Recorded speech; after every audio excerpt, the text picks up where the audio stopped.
मधुमालती यदि आप अपने घर में ग्रो करना चाहते हैं तो ये वीडियो आपके लिए है। वास्तु के अनुरूप भीनी भीनी खुशबू और सबसे बड़ी विशेषता कि लाल, गुलाबी और सफ़ेद तीनों एक साथ ही खिलते हैं। और एक ही देखिए, ये एक जगह से कली है और इन्हीं में से कोई लाल, कोई गुलाबी, कोई सफ़ेद, इस तरीके से रहेगा। और बहुत सुंदर सी पत्तियां रहती हैं, वास्तु के अनुरूप रहता है। तो पूरी जानकारी के लिए जुड़े रहिए इस वीडियो में। और ये देखिए कितनी नन्ही नन्ही सी पत्तियां हैं। और ये सब जो दिख रहा है वो तो एक्स्ट्रा लगा दिया गया है खाद के रूप में। जो पत्ते वेस्ट निकलते हैं, जैसे देखिए हमने थोड़े से प्याज लहसुन के छिलके भी डाले हुए हैं ताकि उस पर कीड़े ना लगें। और कुछ पत्तियां आम की बची हुई थी वो भी उसमें रख दिया है। ये इस तरह से घुइयाँ भी यहीं लगी हुई है। ये सब उसको पोषक तत्व देंगे। बहुत सुंदर पत्तियां होती हैं, आकर्षक होती हैं, कोई केयर विशेष नहीं करनी पड़ती है। लगभग साल के 9 से 10 महीने, ये आपके एरिया पे डिपेंड करेगा कि आप कितनी गर्मी वाले एरिया में रहते हैं। और काफ़ी अच्छा है। गर्मियों में विशेष रूप से ये फ्लावरिंग होती है।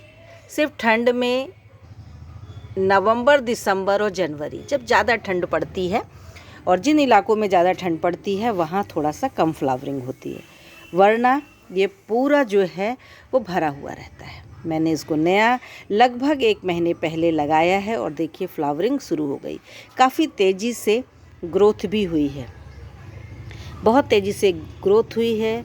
ऑर्गेनिक मिट्टी का प्रयोग करिए, कोई भी विशेष देखभाल नहीं है, बिल्कुल सरल, सीधा सीधा और सरल। यदि आपके पास समय नहीं है प्लांट्स की केयर करने का पर और चाहते हैं लेकिन आपकी बगिया में ऐसे प्लांट्स हों जो लगभग साल भर फ्लावरिंग दें और हमेशा के लिए हो जाए, तो मधुमालती एक बेस्ट उपाय है, चयन है जिसे आप लगा सकते हैं।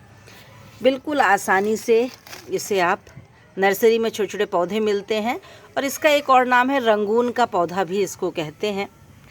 आप इसे कलम से भी लगा सकते हैं और नर्सरी से छोटा सा पौधा लाकर भी लगा सकते हैं। जैसा आपको उपयुक्त लगे आप बड़े आसानी से इसे ग्रो करिए। समय समय पर इसमें दवा का छिड़काव, वो भी हल्दी या कपूर। और अगर आपके आसपास ज़्यादा ही प्लांट्स हैं जिनमें कि कीड़े हैं तो भले ही आप नीम स्प्रे करें, अदरवाइज़ इसको नीम स्प्रे की ज़रूरत नहीं पड़ती है।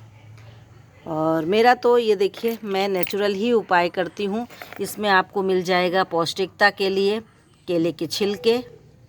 और ये ग्रोइंग बैग में लगा हुआ है, ग्रोइंग बैग में लगा हुआ है। आप मिट्टी के गमले में भी लगा सकते हैं और ज़मीन में यदि लगा लेंगे तो बहुत ही अच्छा रहता। फिर आपको कुछ भी ज़मीन में लगे हुए को कुछ भी नहीं करना पड़ता है।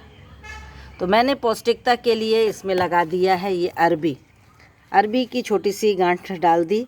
तो इसको, ये भी इसमें दूसरे पौधे लगे रहते हैं अगर साथ में और आप मिट्टी का ध्यान दें तो एक ये भी खाद का काम करता है। ये पाम के पूजा के पत्ते बचे थे वो भी हमने कलश के थे, वो भी इसमें कर दिए कि जब वो डिकम्पोज होंगे तो उसकी पौष्टिकता मिलेगी। और साथ ही साथ ये प्याज और लहसुन के छिलके भी डाल दिए हैं, कोई कीड़े मकोड़े का आक्रमण नहीं होगा। और जो हेल्दी, क्योंकि मिट्टी में हेल्दी कीड़े होते हैं और होने भी चाहिए, वही मिट्टी को भुरभुरा बनाते हैं, उनको रहने दीजिए, वो रहेंगे तो आपकी मिट्टी अच्छी होगी। केले का छिलका है वो भी डाल दिया है। तो ऐसी चीज़ें आप डाल देते हैं। और सूखे पत्ते जो ड्राई होती हैं लीव्स, वो भी डालिए। ये नेचुरल आपको डिकम्पोज भी होंगे और साथ ही साथ नेचुरल आपके लिए खाद का काम भी करेंगे। धागे की सहायता से आप किसी भी वॉल में इसे चढ़ा सकते हैं। देखिए हमने इसको एक धागा बना दिया है।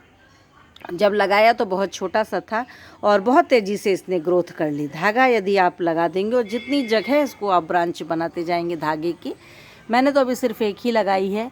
जब यहाँ तक ये चढ़ जाएगा उसके बाद इसको मैं अपने हिसाब से चेंज करूँगी। अभी कोई चेंज नहीं किया गया है और बहुत सरल तरीके से इसको दे दिया गया है एक शेप। देखिए ये कैसा ये दे रहे हैं, अपने आप वो शेप लेता जाता है सुंदर सा और बढ़िया रहता है। तो ये सुंदर सा पौधा आपकी बगिया में लग सकता है, कोई केयर की ज़रूरत नहीं है। सिर्फ एक बार लाइए और निश्चिंत हो जाइए। सबसे बड़ी चीज़ विशेषता इसकी यही है कि एक बार अगर ये प्लांट आपके घर में आ गया तो आपकी बगिया हमेशा फ्लावरिंग रहेगी, हरी भरी रहेगी।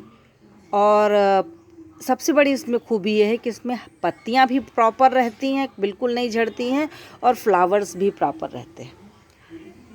महीने भर में ही आप इसे लगा सकते हैं। तो सुंदर सी बगिया, और कोई ज़्यादा इसकी केयर नहीं है। आप भी अपनी बगिया का इसको हिस्सा बनाएं और भीनी भीनी खुशबू रहेगी और वास्तु के अनुरूप पॉजिटिव इफ़ेक्ट रहेगा और आपके कार्य भी आसानी से। देखिए ये कलर कॉम्बिनेशन आप देखिए, ऐसा लगता है कि इसको नेचुरल ब्यूटी कहें, रंगून कहते भी हैं, रंगून। ये इसका देखिए आप फ्लावर्स। अभी तो कुछ ही दिनों की बात है, जब आपको नेक्स्ट वीडियो डालूंगी मैं, तो वो आप देखेंगे इतना भरा रहेगा, ऐसे लगेगा किसी और पौधे का किया हुआ है। और ये देख रहे हैं, तो ये जो कलर कॉम्बिनेशन है, कलर ब्यूटी है। और आजकल थोड़ा से और चेंजेज भी मिलने लगे हैं, और उसमें से चेंज ही है। ये एक रेडपन लिए हुए है, अक्सर आपने लगा हुआ देखा होगा, पिंक जैसा दिखता था। तो थोड़ा सा समय के साथ साथ जो हाइब्रिड है वो नर्सरी में मिलते हैं, और नर्सरी वाले आपको तरह तरह के और भी दिखाएंगे इसमें। पर मुझे तो यही कलर पसंद आया था, ये जो एक अलग से कलर लगता है। और उसका कारण है कि मेरे यहाँ ये जो है ऑरेंज बोगनविलिया है, जो बिल्कुल शो स्टॉपर का काम करता है और हाईलाइट करता है पूरे गार्डन को।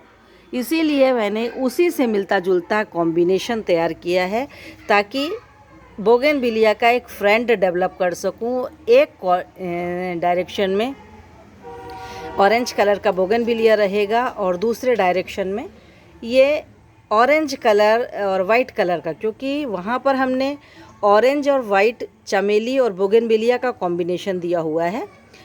तो यहाँ पर मैं इसी फ्लावर में महक भी है और ऑरेंज और वाइट का कॉम्बिनेशन एक ही ब्रांच में मिल रहा है, इसको ही हाईलाइट किया है। तो आप भी जब भी लगाएं तो पौधा लगा लेना सरल है। एक बार लगाने के बाद कोई केयर नहीं करनी है, निश्चिंत हो जाइए। और इस एक से आपको जब भी कलम बनानी हो तो इस तरह की जो टहनियाँ हैं ना, देखिए ये सूख गई हैं।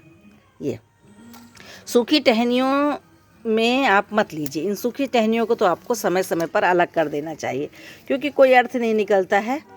और जब इसकी कटिंग लें तो थोड़ा सा, हमारा तो अभी चूँकि नया है तो कटिंग कर रही है, आपको अगल बगल से, यहाँ से जैसे ये ग्रोथ, ये थोड़ी सी आपको कटिंग के लिए, ये दिख रहा है प्रॉपर, ये अगर मैं इसकी कटिंग निकालूंगी जब भी, तो यहाँ से ये इधर से लेंगे आप कटिंग। कटिंग का देख लीजिए कहाँ से लेना चाहिए, ज़मीन से जुड़ा हुआ हिस्सा।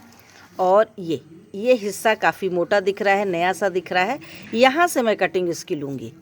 और ये देखिए सूखा दिख रहा है, लेकिन इस पर भी इतने सारे ये हैं। तो कटिंग जब भी आप लेंगे तो आपको कहाँ से लेना है, जो जमीन जड़ से जुड़ा हुआ हो और मोटी इसकी ब्रांचेस हो, क्योंकि बहुत ज़्यादा मोटी ब्रांचेस में नहीं होती है, फिर भी उसकी तुलना में जो मोटी हो, भले ही ड्राई दिखे, वहाँ से आप कटिंग ले सकते हैं। तो चलिए, मेरी तरह आप भी इसे लगाइए और निश्चिंत हो जाइए। और ज़रूर से आप ध्यान रखें प्लांट लेते समय कि आपके यहाँ का क्या कॉम्बिनेशन है और कैसा क्लाइमेट है। तो मेरे यहाँ तो पूरा ये 10 से 11 महीने, चूँकि गर्मी वाला इलाका है, 10 से 11 महीने भरपूर फ्लावरिंग होगी इसमें भी और बोगनविलिया में भी। तो दोनों का सुंदर कॉम्बिनेशन जो नर्मदा ग्रीन चैनल की पहचान बनेगा। Thank you.